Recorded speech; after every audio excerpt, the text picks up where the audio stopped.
Assalamualaikum warahmatullahi wabarakatuh. Posisi saya saat ini ada di Ujung Karung, Kecamatan Katongan. Ini mau beli ikan nih ke tempat Bang Bukari ya. Di Ujung Karung atau Ujung Mangki ini Bang Bukari jualan ikan.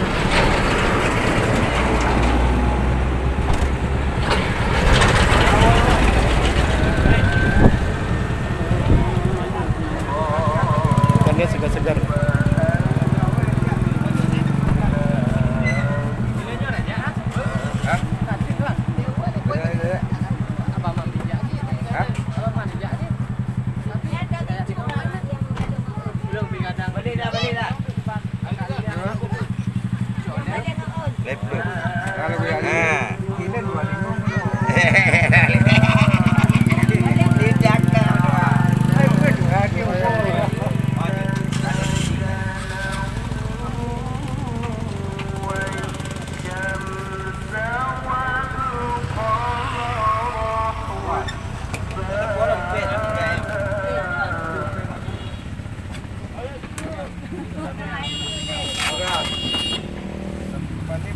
Beli ikan.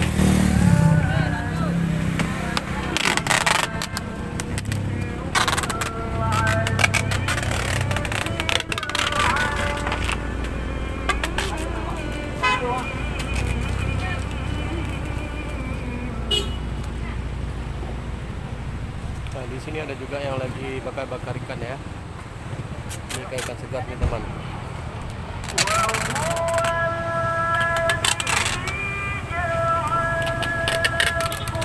Ini lagi bakar-bakar ikan.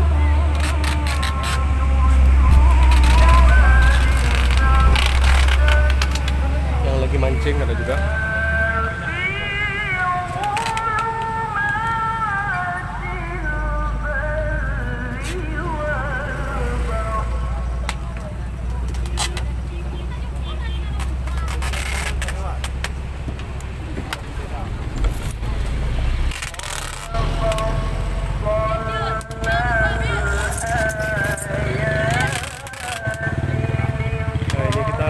Packing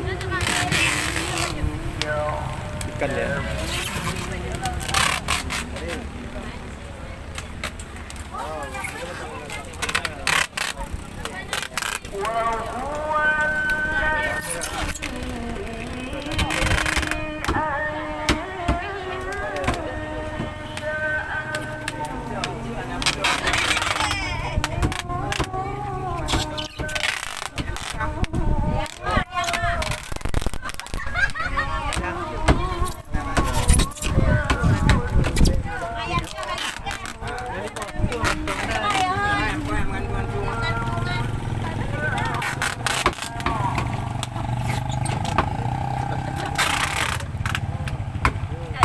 Mau ikan segar, Ujung Mangki aja tempat Bang Bukari ini ya.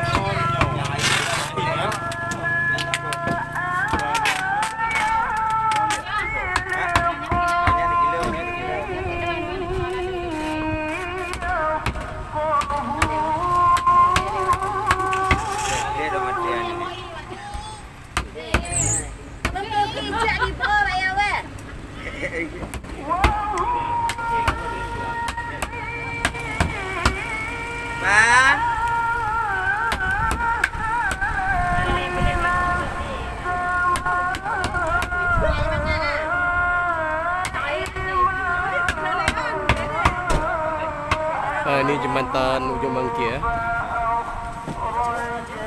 Oke teman-teman, terima kasih banyak ya. Assalamualaikum warahmatullahi wabarakatuh.